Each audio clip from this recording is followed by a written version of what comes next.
Welcome to Session 2 of the Heritage Foundation's 2020 Anti-Poverty Forum. We're delighted to have you with us. Before we get started, here are some reminders for making the most of your virtual experience with us. Throughout this forum, you can access program information and resources on the same website through which you registered. We'll send that link to you through the chat box. If you'd like to submit questions, and we hope you do, please do so via the Questions tab. Feel free to share your name and affiliation so we can learn a little bit about who's tuned in today. Last and not least, if there are any minor technical issues, we ask for your patience, as many of us are working from home and using home internet. I now invite Jennifer Marshall, the Heritage Foundation's Senior Visiting Fellow in Domestic Policy Studies, to come on screen. We hope you enjoy the program. Welcome to the second session of our 2020 Heritage Anti-Poverty Forum. During this session, we're going to highlight the important efforts of practitioners working directly with those in need. One of the leading champions of this kind of good neighbor work has been the World News Group, publishers of World Magazine and publishers of the podcast, The World and Everything in It. And specifically, their Hope Award for Effective Compassion has been a showcase of wonderful good neighbor work across our country. This is the 15th year of the World Hope Award. And last week, I had a chance to catch up with Marvin Olasky, World's editor-in-chief. Marvin is a longtime journalist who has dedicated much of his career to promoting effective compassion. He's the author of the book, The Tragedy of American Compassion. And here's my recent conversation with him about the Hope Award. Welcome, Marvin. It's great to see you. Oh, good to see you, Jennifer. Well, we have always been pleased as a part of our Anti-Poverty Forum at the Heritage Foundation to have World's Hope Award for Effective Compassion be a part of our project. And this year, I'd particularly like to ask you to reflect on why World started an award dedicated to effective compassion and what you mean by that term. Well, remember Otis Redding singing, "She may be weary, so try a little tenderness"? We thought of all the compassionate people who toil year after year. How could we bolster them? How can we draw attention to programs that can be replicated in other parts of the country? We emphasize effective compassion because we want people to escape poverty, not merely stay in it. So we look for neighborhood programs that help people alienated from their families, their communities, their work. We want to reunite them with what's good and not just support programs that make the giver feel good. Effectiveness needs to be measured by its fruits. Yeah, you've done a great job of that. And now you've reached the milestone of 15 years of doing this. What can you look back on and say, these are some of the things that stand out, maybe the ministries or the ministry principles that we ought to be looking to and learning from? We still look for programs that are challenging, personal, and spiritual. That's our formula. We've used it for a long time, CPS for short, like CPR. The good programs can revive those who are mostly dead. We try to avoid top-down programs that rely on experts parachuting in, and we look for bottom-up programs. It's an organic process. They often start with people who read the Bible and start thinking, gee, I can do something. They often blunder at first. They sometimes create dependency, but then they rethink, they do better because they operate at street level, not sweet level. And they know their neighborhoods. I remember a Philadelphia guy who was muscle for a loan shark. He became a Christian during his 5 years in prison. He started Rock Ministries with a connection both to Rocky Balboa and to Jesus as the Rock. Another one of my favorite ones, there's a couple in Atlanta who fixed a little girl's bicycle. One thing led to another, and now Bearings Bike Shop trains kids in repair work. So lots of good things. The key is organic, not parachuting in, coming from the bottom up, challenging, personal, spiritual. Great. This year of COVID has been particularly challenging, and for ministries, among others. Are there standouts, issues that you can look back on this year and want to highlight for us? Yeah, some of the same groups that always face difficulties have it worse this year. Refugees need to become part of their new community, but social distancing leaves them even more unpopular People worry about COVID transmission. So one of our Hope Awards went to Refugee Hope Partners, Raleigh, North Carolina. Another went to the El Shaddai Refugee Learning Center in Klang, Malaysia. Shelters are COVID spreaders, so I like villages of tiny houses. Opportunity Village in South Carolina, Community Village right here in Austin, Texas. People can learn about those programs, other good programs, by going to our www.world.wng for World News Group, World WNG website. Well, Marvin, thank you for your work over the years to highlight effective compassion, for World's Hope Award to that effect, and we look forward to continuing to highlight the good work with you. Thanks, Marvin. Thank you. Well, one of the reasons that we host the Anti-Poverty Forum at the Heritage Foundation is to be able to lift up local examples and the personalization of what these organizations are able to offer can't be mass produced across the country, but it can be inspirationally reproduced. And that's what the World Hope Award has done. It has raised up and showcased these kinds of organizations across our country that are doing wonderful work, being extraordinary neighbors, and helping those in need. You'll find more about the World News Group's resources and the Hope Award for Effective Compassion on the tab named Resources for this event. We do hope you'll look that up, and we hope that many will be inspired by the kinds of examples we see through the Hope Award for Effective Compassion. One such example is my next guest, and I'd like to ask Reverend Andy Bales to join me on screen.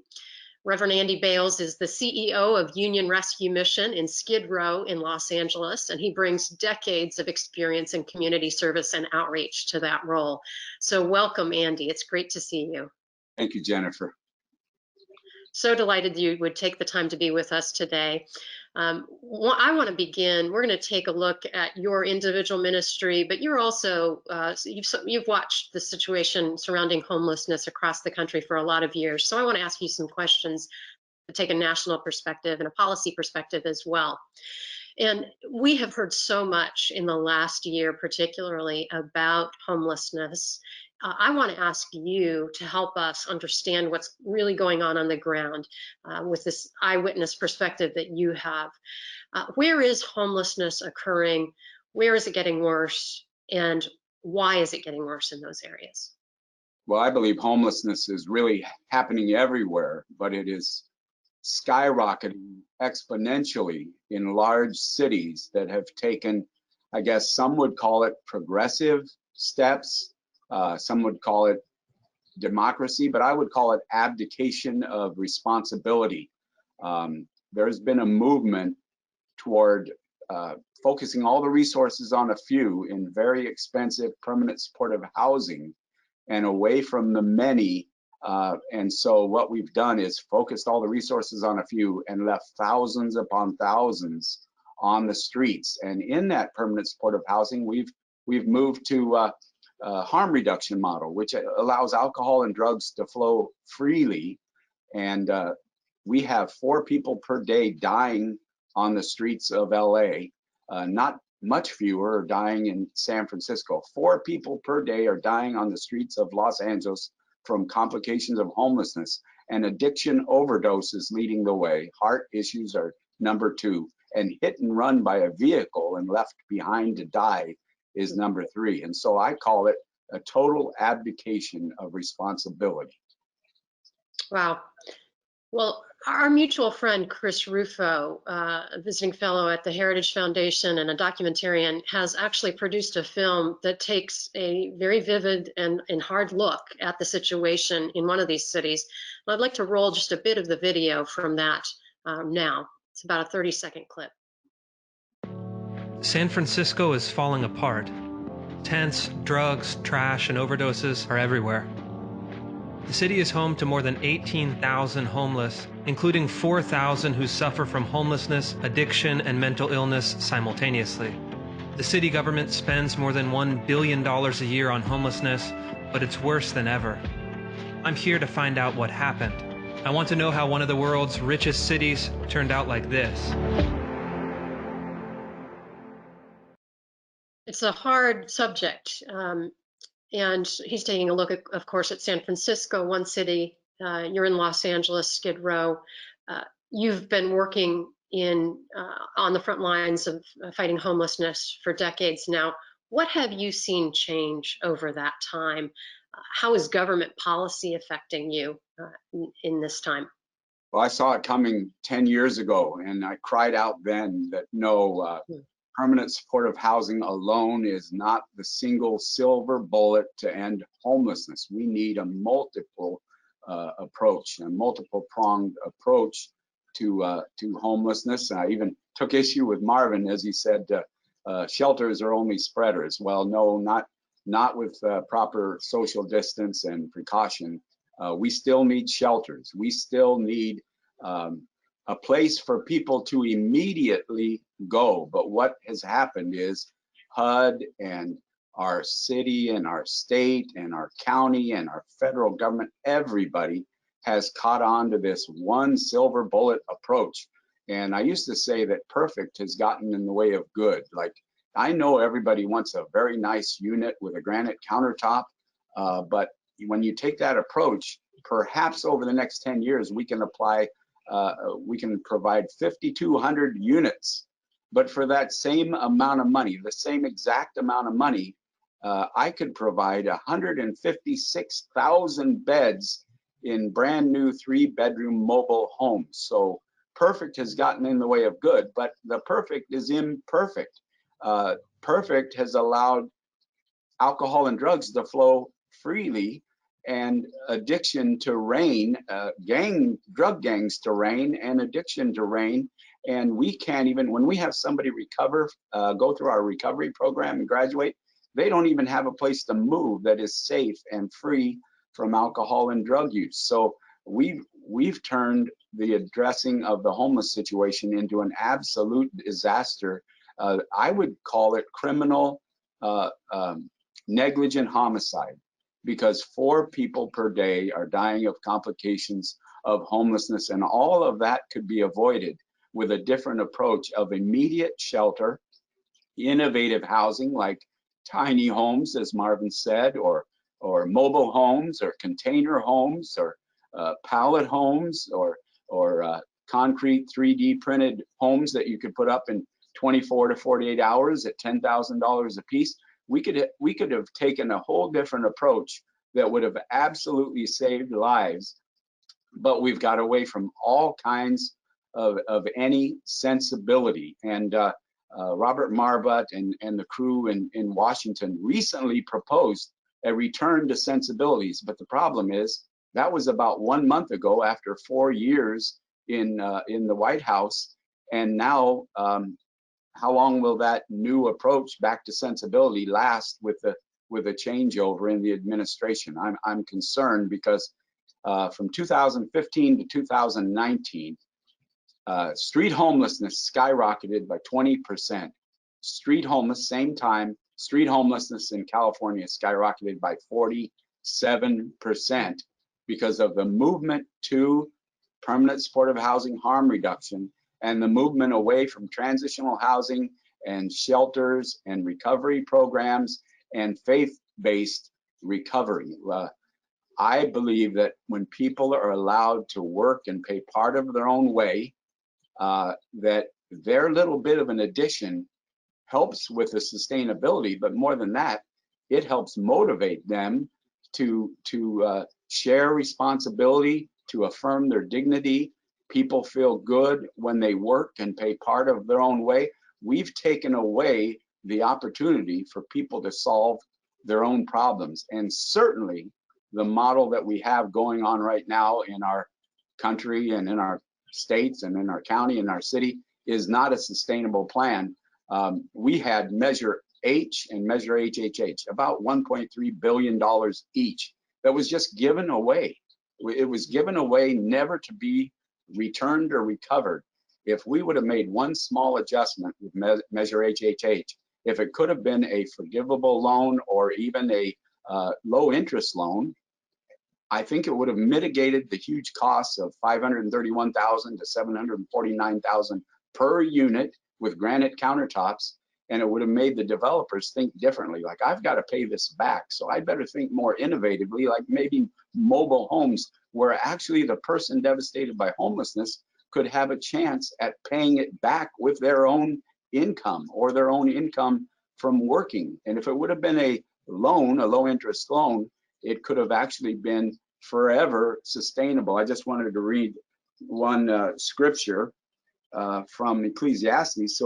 So I saw that there is nothing better than that a man or a woman should rejoice in their work, for that is their lot. There's nothing better than somebody paying, working and paying their own way. We have a program here where people pay part of their way, $5 a day. It's about $50 cost per day to care for someone. But even that little bit of opportunity for somebody to pay $5 a day and save $2 a day in personal savings, there is ownership, there is an affirming of their dignity, there is a feeling of ownership. And since we made that change with our guest area, we've had 400 to 900 people a year moving into housing with just that minor change. It's really incredible what's happened. Thank you for emphasizing that importance of work, that these are keys to human dignity and ones that we try to emphasize often in our anti-poverty and welfare reform work at the Heritage Foundation, that finding that purposeful direction through meaningful work is critical to human dignity. The significance of the family and marriage is a critical pillar as well of anti-poverty work and rebuilding relationships. And of course, the absence of work, the absence of relationships are characteristic of homelessness in particular as well. You've been referring to challenges at both the local and states and federal levels. The federal policy that's pointed the wrong direction is called Housing First. I wonder if you could just briefly summarize, you've already touched on it, but just kind of encapsulate for folks what the direction of the Housing First federal program is. Yeah, I'd like to better describe it as housing first and only, which often means permanent supportive housing with the harm reduction model. It's good to understand all of that. I mean, housing first with some level of sobriety wouldn't be as bad. Housing first with some level of expectation on the guests. I used to say if we had 1,000 places where somebody could go and crash in any condition, there would be 1,000 people crashing any condition. But if there's a place to go where 1,000 people could be empowered to escape addiction and pay for their own way a little bit, we could have 1,000 people, being empowered. It's the way you approach it. And the Housing First movement has said everybody deserves a roof of their own immediately, a house of their own. And in Los Angeles, it's the extreme version. I mean, it's like you can't dare open a shelter without being attacked by this Housing First group. You can't dare place somebody in a brand new mobile home because they deserve a wonderful brand new unit with a granite countertop, and anything short of that is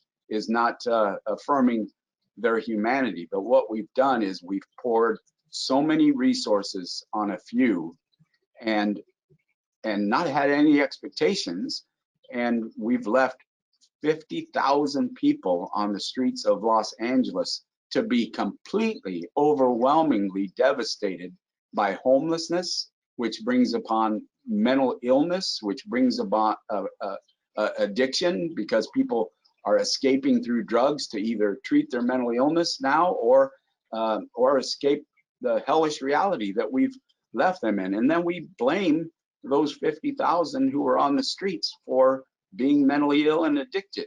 But all we needed to do was to have a sensible approach where you provide a FEMA-like response to those who fall on the streets. I know from personal experience, I couldn't make it more than 24 hours. I stay once a year, New Year's Eve, I stay on the streets. I am absolutely ruined that morning that I go home and crash into bed. If I stayed one more night, I would be totally destroyed by homelessness. And yet we do that with 50,000 people, and it's because we have taken that. I don't know what causes it. Are we just trying to obscure people's addictions by putting them in a lonely apartment where alcohol and drugs can flow freely? Do we only try to help a few and leaving the rest to die on the streets? Shame on us if that's the case. But we need a much more sensible approach, like is contained in the latest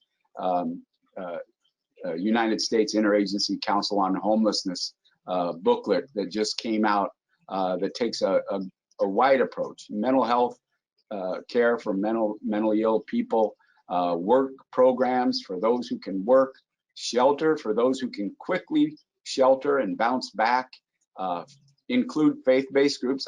I need to tell you the truth about what happened. President Trump and Ben Carson saw Dr. Drew Pinsky and I giving a tour of Skid Row. They decided to visit. First 4 people from the White House, then 15 people from the White House went on a tour with me. There was talk of giving us federal land for the Dream Center, the Salvation Army, and Union Rescue Mission, and quickly putting up sprung structures like are in our back parking lot. For ours was for 120 women, but there was all kinds of talk to help us. But in the end, they gave $2.6 billion to our current system here in LA, LAHSA, the Los Angeles Homeless Services Authority, to the city and the county, and into that harm reduction model where alcohol and drugs flow freely. And I learned that it was not so much the White House, but it was because our city and county, except for one county supervisor, said, if we give any of this HUD money to any faith-based group, that group is going to have to de-faith. I hope you hear me clearly. That group is going to have to de-faith, and pretty much that means de-recovery, in order to receive that money. In fact, we got a letter that said we could get a free pass on a conditional use permit, building a new building for families, if we promise not to intervene at all in alcohol and drug addiction. That is the current policy going on, and it's removed faith-based groups from being able to carry out their work. And people have the greatest success and recovery and life transformation in the faith-based programs that are available throughout our country.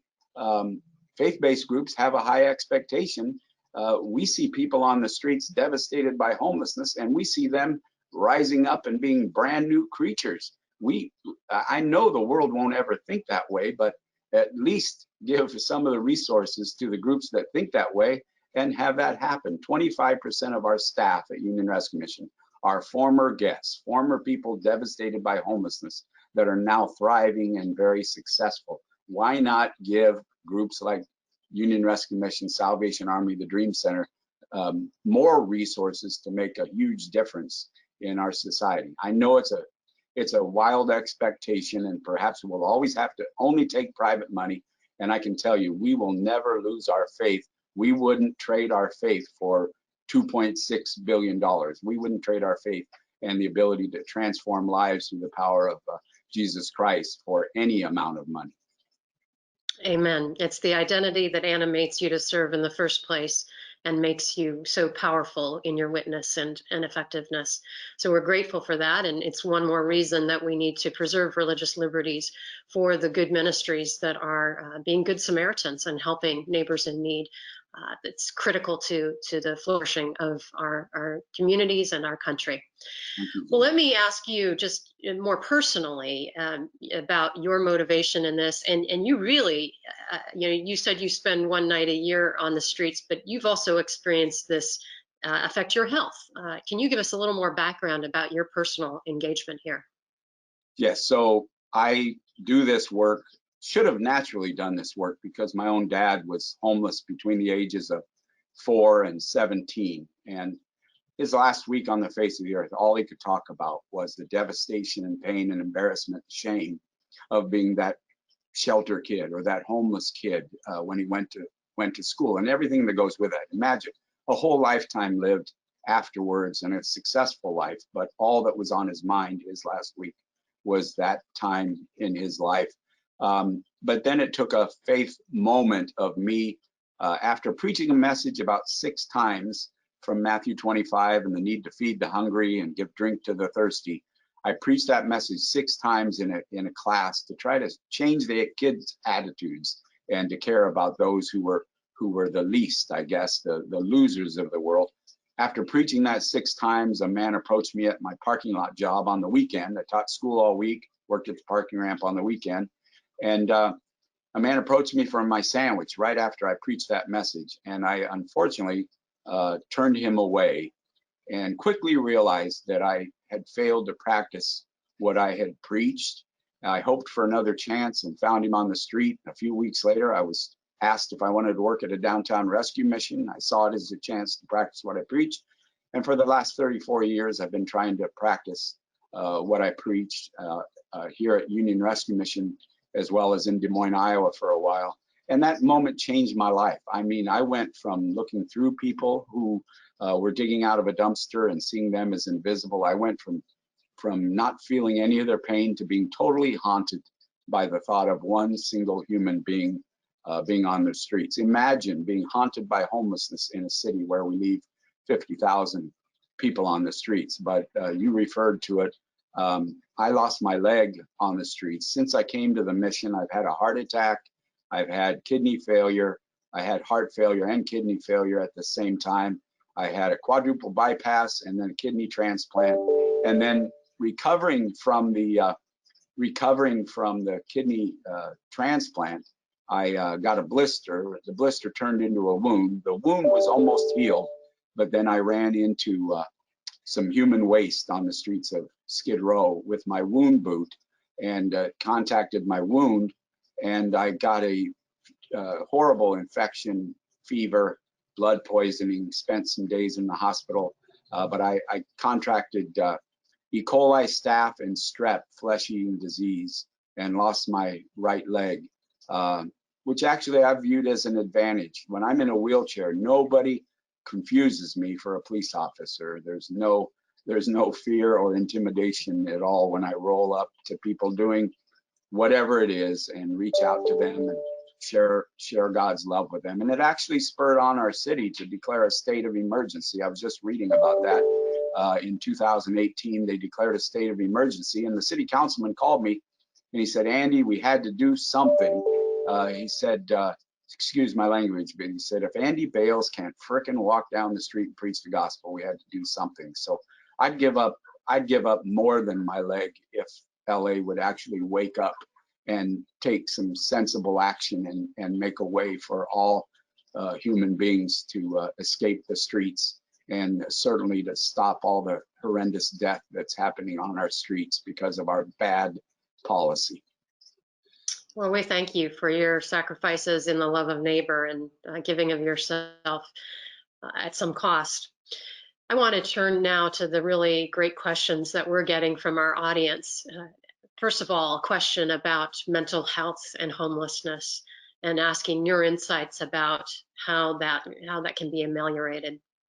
Yeah, so first of all, it's a little confusing about, I know some people are mentally ill. I'm dealing with one right now who their path in their care home is leading them to homelessness. There's no doubt about it that mental health leads some people to the streets. And when we empty our care homes and other places of people that need more help, we are causing homelessness. But I can guarantee you that much of the mental health issues comes from not having an immediate place to go. As I said, more than 48 hours will probably do someone in.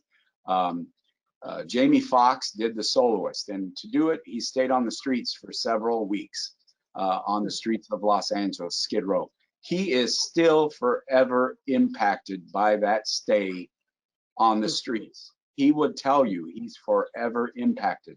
Much of our mental health issues come from leaving people on the streets. For a woman, it's quite likely that a day on the streets will lead to not one rape, but many rapes. For a man, it's likely to lead to a knock in the head and head trauma and perhaps brain damage, and then getting robbed. Leaving somebody on the street devastates them in every way, psychologically, physically, mentally, economically, vocationally.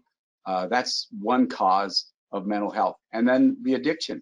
People use drugs to escape either their mental health issues, to medicate their own mental health issues, or to escape the hell on earth that homelessness is. I'll give you an illustration. Spice hit big. People were overdosing on spice here on Skid Row. They were trading reality for a hit on a maybe 50-cent dose of spice that caused them to have convulsions and end up in ER for 6 hours. And they knew it, but they still were addicted to spice and using spice despite the consequences, because it was an escape. And now you have the cartels pouring out cheap meth through the gangs on Skid Row to the people addicted. So high up people are preying on the addicted. And I get in trouble for demonizing gang members and cartels. Activists attack me. The other day, NBC News guy called me and told me he's getting threatened by activists, supposedly humane activists, who are telling him they're going to break his skull with a brick because he reported on some of this. And I said, well, immediately you can disqualify them as humane activists if they're threatening to bust you in the head with a brick. But that's the kind of reaction we get. Our world is so upside down that those who stand up for the people who are being used as prey on the streets are attacked by activists. And it's just an upside down world that we're trying to make a difference in. Well, we have another question from the audience asking about what can be done on the faith-based angle. And let me just point to a couple of resources at the Heritage Foundation. The DeVos Center for Religion and Civil Society at the Heritage Foundation is particularly following religious liberty issues and how they might undermine the efforts of those like Reverend Andy Bales and the Union Rescue Mission to be able to serve with such effectiveness in the love of neighbor. So I would follow the DeVos Center and also our daily signal at the Heritage Foundation, which covers quite a few of these kinds of stories to let you know what kind of policies are implicated here and what can be done to reform policy to protect religious liberty. Andy, let me ask you one thing, a final question here, and that is what should we do when we meet a homeless person? What should we do for the person? And what should we do in terms of speaking to policy and policymakers about it? Yeah, I would encourage people to treat everyone you meet with the love of God, with humanity. Look them in the eyes and treat them like you would somebody at a professional conference. You know, we all show up at professional conferences. We look people in their eyes. We put on our best appearances. That's what that person devastated by homelessness in your neighborhood needs from you. They may ask for money. They may ask for lots of things. I always say, look them in the eyes, treat them with great respect, and give them what they need. If they ask you for a sandwich and you're able and you feel safe and you have maybe someone with you, take them out for lunch and hear their story and connect them if you can. It's almost impossible in Los Angeles and other big cities. It's almost impossible to connect them with services, but do all you can. I told one church group, they said, we have a guy drunk on the corner. We're going to church. He's always asking for money. We're thinking about getting him an apartment and a job driving a bus. And I said, well, hang on. Why don't you welcome him to church? Why don't you send him to our recovery program, bring him all a year's supply of coffee, and walk with him as he goes through our program? And I got to tell you, the church listened. They brought him into our recovery program. He graduated. He went back to church. He got baptized at the church. And it was a bigger celebration for the church than it even was for my buddy Mo. That's what people should do. I wouldn't give them money. I would give them food, what they're asking for, and connect them with services and a relationship. As Marvin said, it's all about having a relationship with somebody. As far as policymakers, please, I don't know what's going to happen in the next administration, but I'm hoping there will be some sensibility left.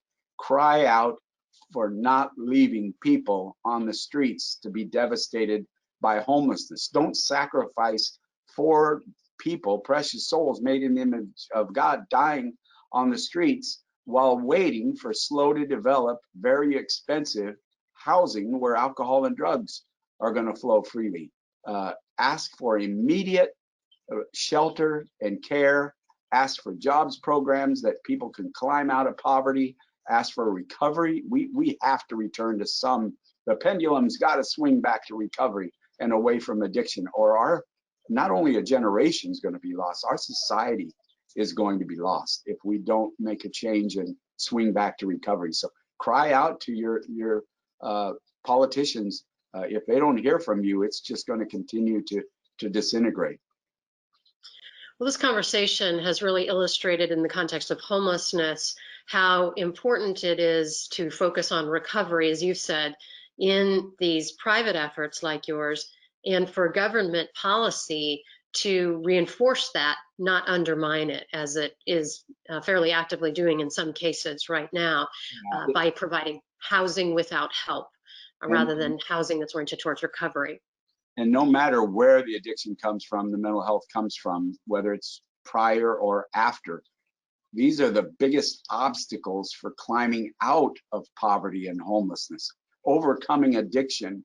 But the policy right now says it's just part of their life. So don't even intervene. It's just part of, well, it can't be part of their life. They'll never escape homelessness, or they'll never escape dependence on our government. Very expensive dependence on our government if they continue in their addiction. And the death rate is sky high in these very lonely apartments where alcohol and drugs flows freely. Well, federal policy for the last half century, when directed against poverty, has encouraged us to think about it as a merely material problem, and that merely material resources could solve the problem of poverty. And of course, what's lost often in that is the much more complex human problems, the ones that are entangled in our sense of identity and well-being, those of addiction and mental illness and relational breakdown. So you've really illustrated for us the importance of that restoring of relational approach to a private charitable effort, and the way that we could redirect policy to reinforce that, not undermine it. Andy Bales, I want to thank you so much for joining us today, and even more than that, for your everyday work in shining a light in a place that seems so hopeless often. Thanks for giving us a sense of hope for what can be done. Thank you. Jennifer. Well, as it's clear from this conversation with Andy, there's much to be done on the policy front to allow good work to go forward and to encourage the steps that will lead to overcoming poverty. To address these policy aspects, I'd like to introduce Leslie Ford. She's a visiting fellow in domestic policy studies at the Heritage Foundation. She's previously worked on welfare and anti-poverty issues at the White House and on Capitol Hill. Leslie and I chatted last week about where policy stands in some of the major anti-poverty programs after this pandemic year and where we should be looking in the future. Join me as we listen to this conversation. Hi, Leslie. Thanks for joining me. Hey, Jen. Thank you for having me. I'm excited to be here today. Well, this has been a year with a lot of policy action on anti-poverty, welfare issues because of COVID-19, of course, and the pandemic. And I want to ask you about that, but in order to get the context for that discussion, I actually want to ask you first to reflect on the last several years of reforms and highlight what has gone on in those last couple of years. Yeah, I think that's very important, especially when we're in this COVID environment. So I think it's great to start out by pointing out that in 2017, President Trump signed an executive order reducing poverty in America by promoting economic opportunity. And that EO really kicked off a lot of administrative actions and a lot of working with the Hill to promote economic mobility. On the Hill, I'd point out the tax reform bill that opened up the opportunity zones, and those are on the ground, and those have continued throughout COVID, which is great. But it also kicked off a lot of administrative actions, particularly in SNAP and TANF and Medicaid, with the focus being, let's look at fraud, let's look at work expectations so that those who are capable of work are expected to work. I'll point out too, in the SNAP program, The first one would be the able-bodied adults without dependents rule that was finalized last year. This says if you're between the ages of 19 and basically 50, that if you are work capable, you're not disabled, you don't have a kid in the home, that we're going to ask you to work or look for work 20 hours a week. Now with COVID, this has been put on pause. It would have been put on pause in any case because of those spiking unemployment rates. But it's just an example of work expectations in reality. Another one is the proposed Bbce rule. This is, I'm pretty sure most people know what this is, but it's broad-based categorical eligibility. There was a loophole in the SNAP program that most states allowed individuals to completely bypass the asset test. And this allowed millionaires on the program. So this was just a proposed rule in the Trump administration, but it's an example of we should ensure that these programs are there for the most vulnerable, and we should ensure that all of our funds are directed towards that outcome. So those are just some of the examples of the good work that had been happening over the past 4 years.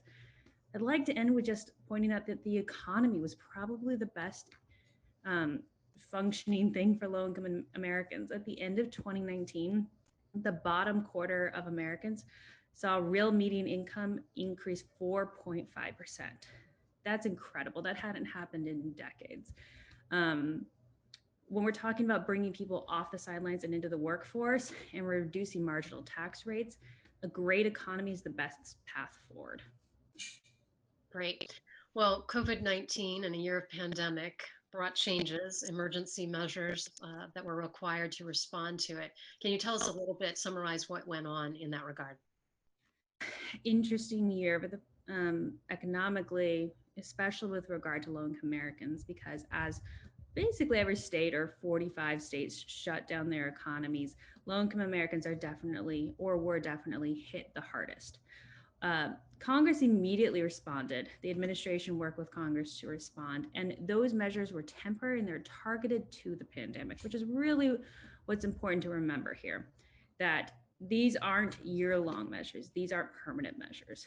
They were to say, okay, what do we need to do to respond, and how do we get the economy back going once we do respond? I'll point out three. The first was the unemployment insurance bonus. This is a $600 a week cash bonus in addition to what states already provide people who are on the sidelines due to unemployment. It was temporary as targeted. It went away at the end of July. President Trump temporarily extended it with $300 to $400 a week for a couple months if states wanted to opt into that, which a lot of states did. So that was a cash benefit. Congress also looked to the Medicaid program to ensure that people who lost their health insurance due to unemployment were able to have somewhere to turn to. And they did that in a variety of ways. They increased the federal match for states, so states were able to properly respond. They ensured that that $600 bonus I just talked about wouldn't prevent people from qualifying for Medicaid if they didn't have anywhere else to turn. They also did something called the maintenance of effort, that if a state accepted that federal match, that they wouldn't be able to take anyone off the program. And that resulted in, CBO says, about 4.5 million individuals who wouldn't otherwise qualify for Medicaid staying on the program over the next year. So that's a large expansion of the Medicaid program. But again, temporary and targeted to the public health emergency. Finally, just pointing out in the SNAP program, Congress brought everyone who's on the program to the maximum percentage that they could get. So on average, we're looking at, before the pandemic, an average family of five would receive about $530 a month in SNAP benefits, and that would increase to between $700 and $800 a month. So a significant percentage there. And also they would add anything that a family would receive through school lunch and school breakfast, they would add that to the family's EBT card. And that provision has continued through this school year, through, I believe it's the end of next year. So all of those temporary and targeted to the pandemic.